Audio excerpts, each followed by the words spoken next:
제가 이번에 가지고 온 논문은 Soft to Stereo Visual Odometry for Road Vehicles Based on a Point to Epipolar Line Metric 이라는 제목의 2022년 TRO에 억셉된 논문입니다. 저자를 먼저 살펴보면 스테레오 카메라 비전 관련해서 오도메트리에 관한 연구를 굉장히 많이 하고 계시는 분이셨습니다. 논문의 순서는 기본 백그라운드부터 시작해서 논문의 순서를 따라가도록 하겠습니다. 먼저 비주얼 오도메트리에 대해서 설명을 해드려야 할 것 같은데요. 오도메트리라고 하는 것은 로봇이 초기 위치부터 시작해서 얼마만큼 어떻게 갔는지를 추정해내는 그런 의미입니다. 그래서 이 오도메트리를 계산하기 위해서는 크게 세 가지 센서를 사용할 수 있는데요. 비주얼 오도메트리는 이제 카메라를 이용해서 오도메트리를 수행하는 그런 분야입니다. 그럼 카메라 이미지를 가지고 어떻게 오도메트리를 수행하는가를 해보면, 먼저 어떤 3D 포인트의 위치를 저희가 알고 있다고 한다면 그 포인트가 이미지 상에서 피처로 이렇게 나타날 수가 있을 겁니다. 그러면 이 피처의 픽셀을 알 수가 있겠죠? 그러면 이 3D 포인트의 점과 이미지 포인트 사이에 이 카메라의 위치와 관계된 이런 식을 쓸 수가 있습니다. 그럼 이 식이 이 피처마다 생겨날 수가 있는데, 피처가 많아지면 이 RT를 계산해낼 수가 있는 거죠. 방정식을 풀어서. 그러면 또 다른 스텝의 이미지를 받았을 때 똑같은 과정을 수행해서 또 이 이미지로부터 얼마만큼 떨어져 있는지, 원점으로부터 얼마만큼 떨어져 있는지를 계산할 수가 있게 됩니다.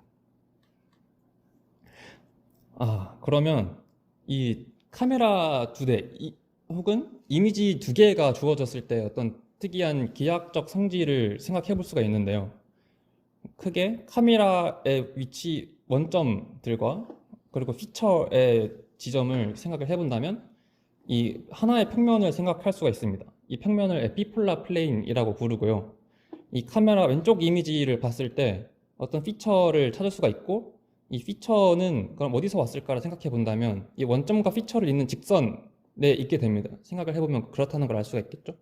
그러면 이 오른쪽 이미지는 그 3차원 위치에 있는 그 점이 어디에 위치하는가를 생각해 본다면 항상 이 3D 에피폴라 플레인과 이 오른쪽 카메라의 이미지가 만나는 직선, 이 위치에 항상 그 피처가 존재하게 된다라고 생각을 할 수가 있습니다.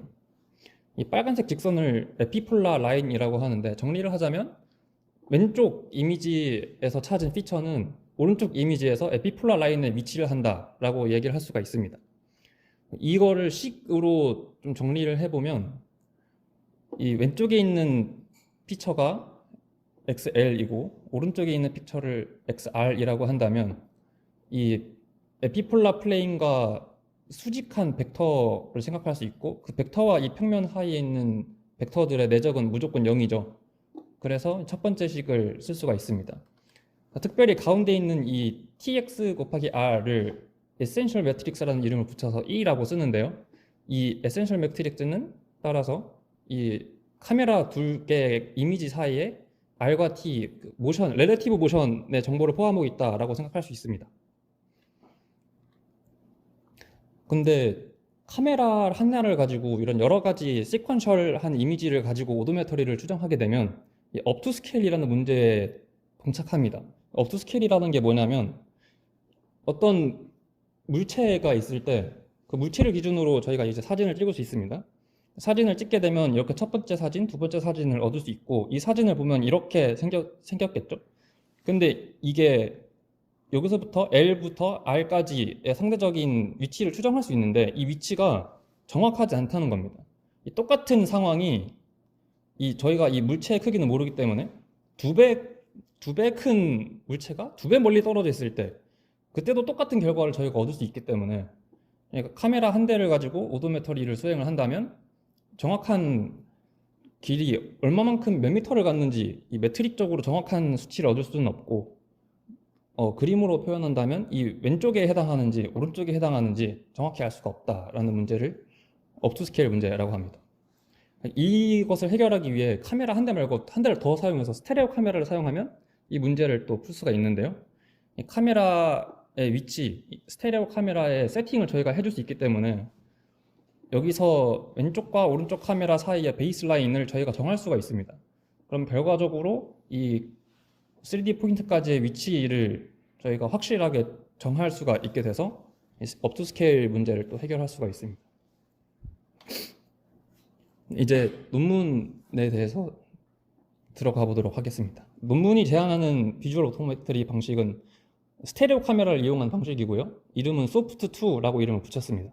소프트2는 이 이미지와 이미지 사이에 카메라 포즈를 추정을 할 때 보통 피처 사이에 그 해당되는 거리를 최대한 좁히면서 최적화를 수행을 하는데, 이 소프트2는 포인트와 에피폴라 라인, 아까 말씀드렸듯이 어떤 한 반대쪽에 있는 이미지에서 추출된 피처는 반대쪽 다시 이미지에 에피폴라 라인에 위치해야 된다라는 선정을 만족해야 된다라고 말씀을 드렸었는데, 그 성질을 이용하고 있고요. 그리고 아까 카메라의 베이스라인을 정할 수 있다고 했었는데, 여기서 이 오른쪽 카메라가 틀어지는 이런 상황에 대해서도 캘리브레이션을 동시에 진행할 수 있다라고 얘기를 하고 있고, 그리고 피처들끼리 매칭을 할 때 조금 더 강인함을 보장하기 위해 멀티플 하이포테시스 피처 매칭이라는 방법을 제안하고 있습니다. 이 소프트2는 키티 오도메트리 벤치마크에서 현재 1위를 하고 있는 그런 방법이라고도 자랑을 하고 있었습니다. 관련 연구를 좀 살펴보면 비주얼 오도메트리에서 아까 처음에 백그라운드에서 피처를 기준으로 오도메트리 수행이 되는 걸 말씀을 주셨었는데, 여기서는 피처를 찾는 디텍터가 있고, 이 피처에 태그를 붙여주는, 이 피처는 어떤 피처다라는 걸 설명을 해주는 디스크립터가 또 쓰이고, 또 이미지 두 개 사이의 피처를 또 비교를 해야 하기 때문에 매처를 사용해서 이 두 개의 피처가 같은 거다, 이 두 개의 피처가 같은 거다라는 걸 판단해주는 그런 매처라는 게 또 쓰입니다. 또 다른 연구는 이제 피처를 사용하지 않고 이미지 사이에 밝기만을 사용해서 이 두 이미지 사이의 렐러티브 포즈를 추정하는 그런 방법도 있고, 여기서 이 방법은 이제 피처를 사용하지 않고 직접적으로 이 이미지의 밝기만을 사용하기 때문에 다이렉트 메소드라고도 부릅니다. 그래서 비주얼 오도메터리에 관한 연구는 몇 가지가 있는데, 대표적으로 ORB 슬램, 그리고 빈즈 모노, 그리고 오비 스퀘어 슬램 이렇게 있습니다. ORB 슬램 같은 경우에는 스테레오 카메라 혹은 RGB 세팅에서 사용할 수 있고, 아까 말씀드렸던 피처 기반을 채택을 하고 있습니다. 빈즈 모노 같은 경우에는 카메라 한 대인 모노큘라 카메라 세팅에 IMU를 함께 사용하고 있고요. 그리고 전형적인 피처와 아까 말씀드렸던 다이렉트 메소드까지 같이 병행을 해서 이 포즈를 추정을 합니다. 오비 스퀘어 슬램 같은 경우에는 스테레오 셋업에서 사용을 하고요. 다이렉트 메소드를 사용해서 또 포즈를 에스티메이션 합니다. 소프트2의 전체적인 흐름은 크게 프론트엔드와 백엔드 두 개로 나뉘고 있습니다. 백엔드에 뭔가 중점적인 부분들이 많아서 백엔드부터 설명을 드리겠습니다. 첫 번째로는 에센셜 매트릭스를 계산을 해야 합니다. 아까 말씀드렸듯이 에센셜 매트릭스는 트랜슬레이션과 로테이션의 정보가 같이 들어있기 때문에 에센셜 매트릭스를 먼저 구하는데요. 소프트2는 스테레오 셋업이지만 먼저 왼쪽 카메라들끼리만을 비교를 해서 에센셜 매트릭스를 구합니다. 그래서 여기는 L이 현재 프레임이고 L-가 이전 프레임입니다. 그래서 이 둘 간의 피처가 매칭이 된다면 이 둘 간의 R과 T를 계산하게 되는데, 여기서 이제 에센셜 매트리스를 계산할 수가 있겠죠.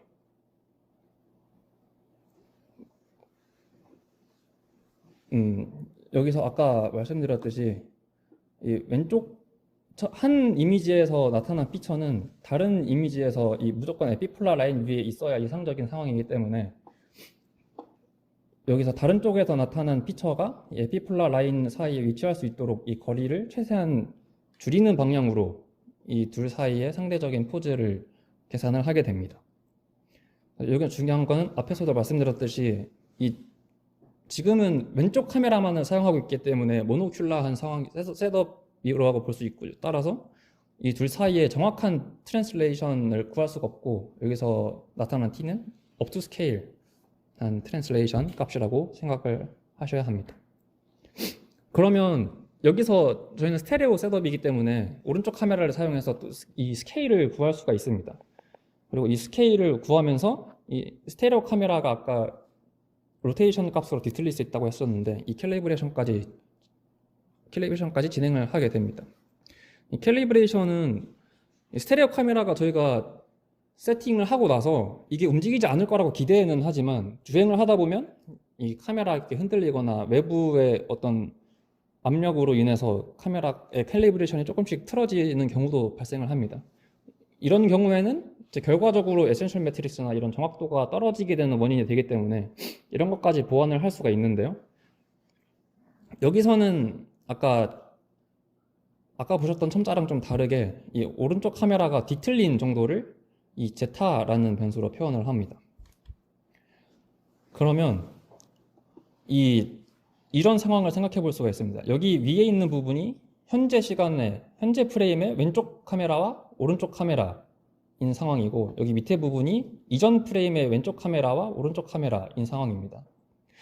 그러면 아까 말씀드렸던 것처럼 기본적으로 이 포즈를 계산을 할 때 피처들 간에 매칭된 점을 가지고 방정식들을 많이 세워서 그 방정식을 풀어감으로써 여기에 관련된 이런 변수들을 저희가 최적화를 시킬 수가 있게 됩니다. 그러면 방정식을 어떻게 만드는지가 중요하게 될 텐데 먼저 레프트 카메라와 라이트 카메라는 처음에 보셨던 것처럼 이 피처들 간에 매칭을 해서 그 식을 만들어낼 수가 있고 또 여기서 특이한 점은 현재 프레임의 오른쪽 카메라와 이전 프레임의 왼쪽 카메라도 매칭을 시킵니다. 이게 어떻게 가능하냐면 이 왼쪽 카메라에서 오른쪽 카메라의 RT를 저희가 구상을 하면 되는데 이 트랜슬레이션, 그 움직임이라고 하는 것은 R에서 L 프레임까지 갈 때 L을 거쳐서 이렇게 갈 수도 있지 않습니까? 그래서 이 둘의 움직임을 한 번에 계산해서 이런 식으로 두 개를 곱해서 모델링을 할 수 있고 결국에는 이 현재 프레임의 오른쪽 카메라의 이미지와 이전 프레임의 왼쪽 이미지 사이에 식을 계산할 수가 있습니다. 식을 쓸 수가 있습니다. 마찬가지 방법으로 이 현재 프레임의 L과 이전 프레임의 오른쪽 카메라의 이미지도 식을 세워서 결과적으로 저희가 구해야 하는 이 스케일 값 S와 이 R 오른쪽 카메라가 얼마나 뒤틀렸는지에 대한 값 두 개를 최적화를 할 수가 있어서 구할 수가 있습니다. 여기서도 마찬가지로 최적화할 때 사용되는 오브젝트 펑션이 이 에피폴러와 피처 간의 디스턴스를 최소화시키는 방법을 채택을 하고 있습니다. 이렇게 굳이 해야 하는 이유가 뭐냐? 아까 봤던 것처럼 3D 포인트를 스테레오 카메라로 잡을 수 있으면 그렇게 해서 하면 되는 거 아니냐라고 하실 수가 있는데 이렇게 해서 좋은 점은 이 기존의 방법은 3D 포인트를 이미지 상에 있는 포인트 2D와 매칭을 시켜서 여기서 이제 상대적인 포즈를 도출해내는 방법입니다. 그러니까 여기 이러한 방법은 처음에 이 3D 포인트를 정확하게 잡아야 하는데 이 3D 포인트를 잡는 과정에서 이 뎁스의 오차가 발생을 할 수가 있습니다. 반면에 방금 말씀드린 방법은 이미지 사이의 피처의 대응만으로 계산이 되기 때문에 이 뎁스에 대한 불확실성에 구애를 받지 않는다, 영향을 받지 않는다는 장점이 있다라고 얘기를 하고 있습니다. 그리고 백엔드의 마지막 단계가 좀 더 확실한 포즈를 도출해내기 위해서 번들 어저스트먼트 BA를 수행을 하게 됩니다. BA 같은 경우에는 여기서도 왼쪽 카메라만을 이용해서 아까와 똑같은 방식으로 이 R과 T 연속된 움직임을 정할 수 있고 여기서 똑같은 식을 만들어서 마찬가지로 또 포인트와 에피폴라 라인의 거리를 최소화하는 방향의 포즈를 예상을 하게 됩니다. 여기서도 마찬가지로 또 모노큘러 셋업이기 때문에 여기서 최적화시키는 스케일은 이 첫 번째의 트랜슬레이션을 1로 정했을 때 얼마만큼의 비율을 가지게 되는지에 대한 값입니다. 네, 그러면 이제 프론트엔드인데요. 여기서 피처의 추출과 매칭이 이루어집니다.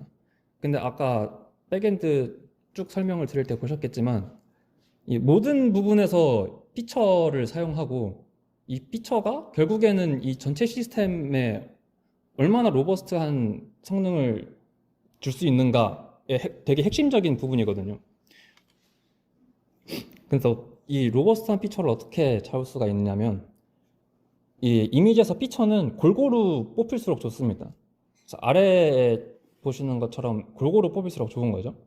그리고 트랜슬레이션을 추정을 할 때 가까이 있는 피처일수록 유리합니다. 왜냐하면 멀리 있는 피처가 조금의 오차가 생기면 이 트랜슬레이션이 비교적 오차가 많이 생기고, 피처가 가까이 있을 때는 이 저희가 생각할 수 있는 오차의 범위가 더 작아지기 때문에, 이 소프트2는 도로에서 주행하는 환경을 생각을 해서, 그렇다면 도로는 항상 존재하기 때문에 이 도로에서 피처를 뽑으면 가까운 피처를 뽑는 게 아닐까, 이런 생각을 하고, 이 MHPC Multiple Hypothesis Perspective Correction이라는 방법을 제안을 하고 있습니다.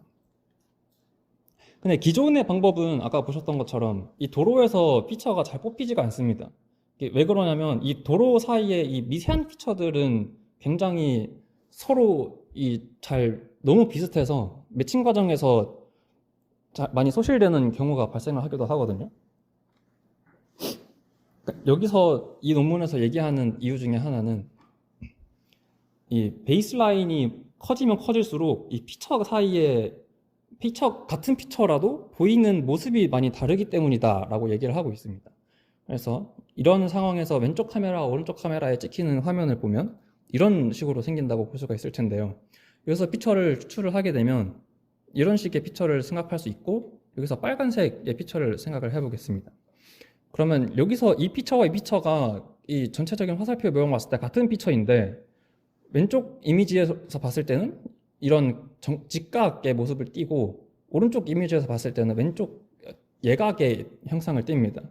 이게 지금 화살표 큰 이미지에서 봤을 때는 이 정도지만, 조금 더 작은 이미지로 가면 기존의 이 디텍터나 디스크립터가 굉장히 매칭하기 힘들게 되는 상황이 돼버리는 거죠. 그래서 이 논문에서는 이런 피처도 잡을 수 있도록 하는 방법을 고안하고 있습니다. 여기서는 3D 포인트를 이 피처의 3D 포인트를 먼저 추정을 합니다. 이 그라운드 플레인을 먼저 생각을 하고요.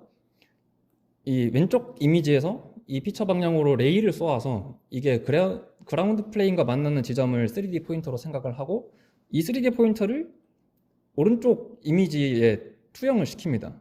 그러면 이 오른쪽 이미지의 어떤 점에 투영이 될 텐데, 여기서 보시면 이런 식으로 또 주변에 패치를 뽑아낼 수가 있습니다. 그러면 이게 정확한지는 또 아직 정확히 얘기를 할 수 없기 때문에, 이 포인트에 있는 에피폴라 라인을 쭉 지나가면서 이 왼쪽 패치와 얼마나 유사한지를 계산을 해냅니다. 보시는 것처럼 에피폴라 라인을 따라서 쭉 왼쪽 레프트 이미지 패치와 비교를 하게 되고, 여기서 가장 큰 점수를 가는 패치가 이제 왼쪽 이미지와 대응되는 피처일 가능성이 높다라는 생각을 할 수가 있게 됩니다. 이게 또 조금 더 정확한 피처의 매칭을 위해서 이전 프레임과도 이 비교를 대응을 하게 되는데요. 아까 보셨던 것처럼 이 에피폴라 라인을 따라가면서 유사도를 계산을 했을 때 어느 정도의 유사도 비슷한 피처가 많이 나올 수 있습니다. 그럼 이 왼쪽 이미지랑 되게 비슷한 피처에 대해서는 각 피처를 또다시 이 전 프레임의 이미지와 비교를 해서 같은 방식으로 레이를 땅에 쏘아서 그 3D 포인트를 이전 프레임의 카메라에 또 대응을 시킨 다음에, 거기서 에피폴라 라인을 구하고 이 에피폴라 라인을 따라서 이 패치들을 뽑은 다음에 여기서 나타난 패치와 오른쪽 커런트 프레임의 패치와 가장 유사도가 높은 그런 프레임들을 뽑습니다. 그러면 결과적으로 이 하나의 이미지 패치는 아까 보셨던 왼쪽 이미지와 얼마나 유사한지에 대한 점수, 그리고 이전 프레임의 왼쪽 이미지와 유사도, 이전 프레임의 오른쪽 이미지와의 유사도 3개의 점수를 갖게 되고, 이게 이 아까 보셨던 에피폴라 라인에 유사하다고 생각되는 지점에 대해서 모든 지점에 대해서 이런 점수를 계산을 할 수가 있게 되는데요. 이 점수가 가장 높은 패치가 이 왼쪽 이미지와 같은 피처다라고 결과적으로 예측을 하게 됩니다. 오른쪽에 보시는 그림이 논문에서 얘기하는 그 결과인데요. 제일 왼쪽에 있는 이 작은 패치가 저희가 갖고 있는 왼쪽 이 패치입니다. 그리고 이게 가운데 있는 피처가 저희가 예측해낸 피처 패치고, 그리고 오른쪽이 이 오른쪽 이미지에서 이 피처를 뽑았을 때 나타난 그런 패치입니다. 이게 상당히 잘 매치가 되는 것을 볼 수가 있죠. 이제 실험 결과에 대해서 말씀을 드리겠습니다. 이 실험이 아까 MHPC의 가정에서도 말씀을 드렸지만, 도로 위에서 주행하고 있는 스테레오 세팅에 대해 가정을 하고 있기 때문에 그런 데이터셋에서 실험을 진행했다는 것을 말씀드리고요. 여기서 이 3개가 이 논문에서 얘기한 방법들을 적용한 건데, 이 VO는 에센셜 매트리스를 계산을 하고 거기서 스케일까지 계산을 했을 때, 그 2개만 했을 때에 대한 결과고, 그래서 MHPC가 아까 길게 말씀드린 피처를 조금 더 로버스트하게 매칭할 수 있는 그런 방법을 적용했을 때의 결과고, 여기서 BA3는 아까 백엔드의 마지막 과정인 번들 어드저스트먼트를 수행했을 때의 결과입니다. 여기서부터가 아까 백그라운드에서 말씀드렸던 대조군들이고, 전체적으로 평균이 제안하는 메소드가 가장 좋게 나왔다라는 것을 KT360 데이터셋에서 볼 수 있었습니다. 마찬가지로 KT 데이터셋에서도 수행을 했는데, 마찬가지로 또 제안하는 방법이 가장 정확도가 좋다라고 얘기를 하고 있고, 또 말라가라고 하는 데이터셋이 있는데, 여기서도 실험을 했더니 가장 자기네 방법이 성능이 좋았다라고 얘기를 하고 있습니다. 여기서 이 8번이 이 위쪽보다 굉장히 오류가 큰데, 지금 보시는 것처럼 좀 이런 카메라의 노출이 크게 잡히는 경우가 있어서 이런 환경이 많을 때 이런 오차가 많이 생겼다라고 얘기를 하고 있습니다.